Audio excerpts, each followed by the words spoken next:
I made a game in 25 hours in Godot 4.2. It's called Tooth and Claw, and you can play it right now on my itch.io page. I hope you enjoy. It's good to be off camera.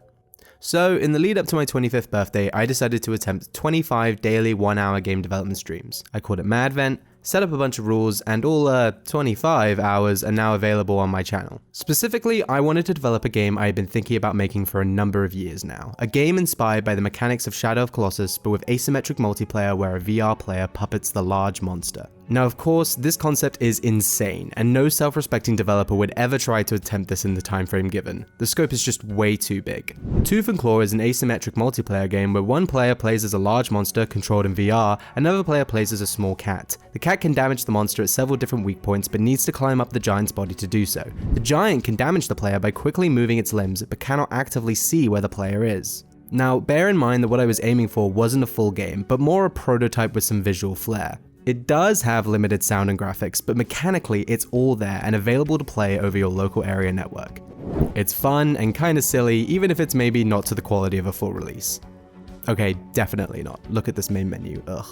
But I'm still incredibly proud that I got all this done in just 25 hours. So let's talk about what happened, what went wrong, and what went really, really right. Since I knew what the game was from the get-go, I had a preliminary plan in my head. In my first few streams, I didn't want to reveal what game I was making, so I kept things simple. We needed a simple movement system, a simple camera system, and then a simple climbing system. Anyone who's seen my Unity tutorials knows I know plenty about climbing, but the work in that video definitely took me more than 25 hours, so I needed to scale back. Luckily, my savior came from the most unlikely of places, Super Mario Galaxy. I've been watching a video a few months ago about how the gravity system in Super Mario Galaxy works, where the game uses special zones to calculate the gravity at specific points, which the designers then handcrafted into the levels. So what if I just did that, but allow the player to switch it on and off with the climbing button? And so the world's simplest climbing system was born. It only works if you're pressed right up to the monster, and the gravity force is quite strong so the player doesn't easily shoot off, but for a quick prototype, it works like a dream.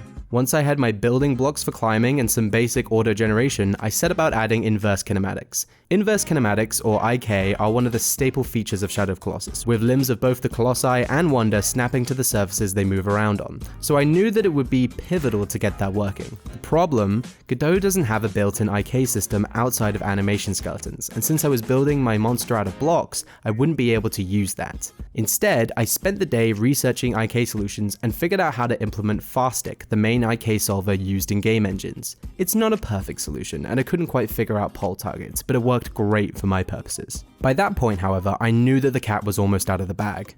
So I announced that I was basing my game on Shadow of Colossus in the cheesiest way possible.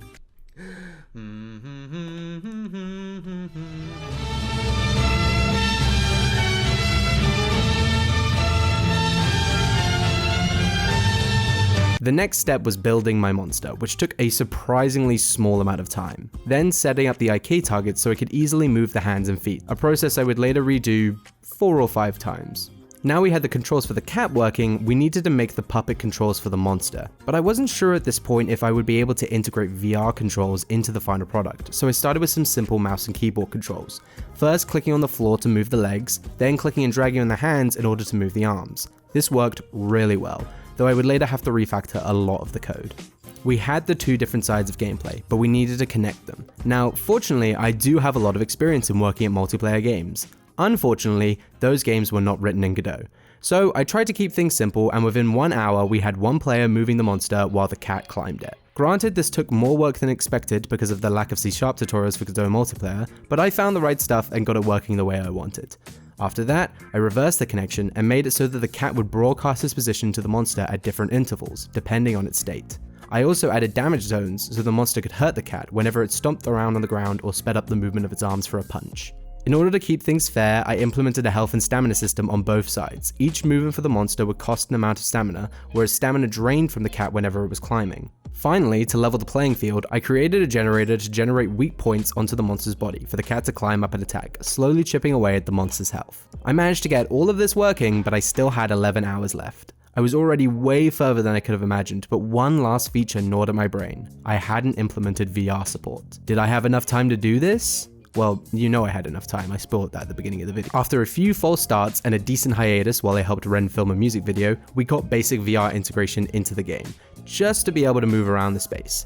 Then, once we finally got the puppet controls working, I got to work on polish. With less than a week left, there was a lot of work left to do, and not a lot of time to do it. Less than a week, actually. One of my main rules at the start of the challenge was that I could make or use assets in between the streams, but there's a small problem when you do a game jam on the lead up to your birthday, especially when your birthday lands on one of the most busiest times of the year. That said, in between seeing family, friends, and watching the incredible 60th anniversary special of Doctor Who, I was able to get the project feature complete, with most major bugs removed. The code wasn't pretty and would remain that way until the end of the project, but it worked. Except that it didn't. The weekend before my birthday, I decided I wanted to give the game a proper playtest, outside of the test site already been running. So I exported and set up the game to work on my machine, only to find out that I wasn't able to control both the monster and the cat at the same time on the same machine, due to how OpenXR works. So I tried playing on 2 separate machines, only to realize I had set up the networking wrong.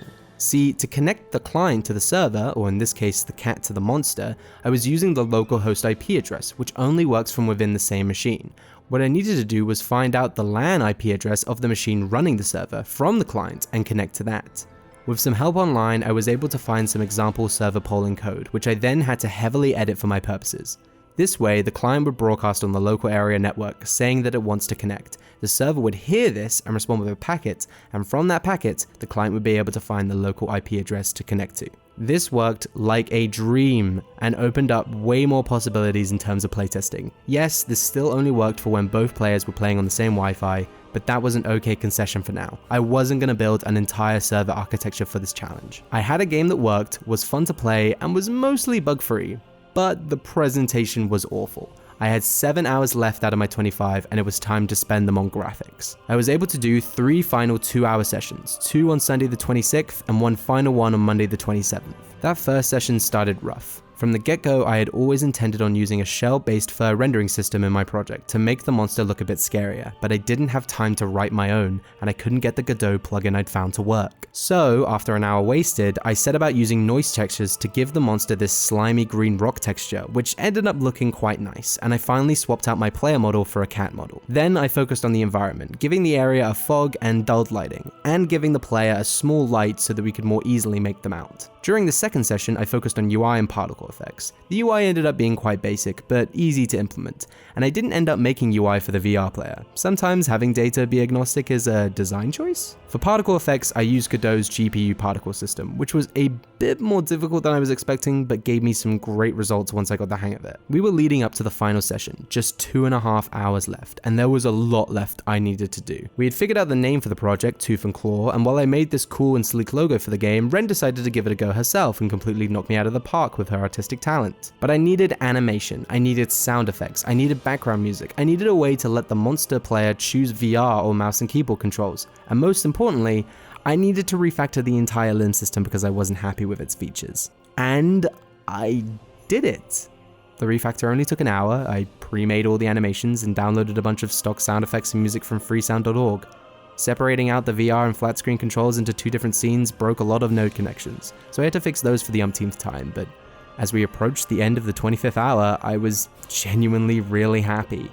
I had tried to add another layer to the limb control where the monster could crouch or stand taller, but it was too unpredictable, perhaps for another day. But then I decided to add one last feature as a little gag, and have the cat spin in a circle whenever it was staggered by an attack. But when I went to test it... Right. This is never done, is it? 2 minutes before the end, and I had completely forgotten to connect an important feature, a feature that genuinely kept the game balanced. I thought about implementing a solution, but I had sworn whatever I ended up with, I would release. Any code I wrote now would be completely untested, and it needed to be foolproof. I was frozen, my brain working in overdrive, but every solution I could come up with required verification, as if it was left unchecked, could break the game and cause a ton of errors. So I took a step back. I decided it was okay. I wouldn't be able to implement the feature.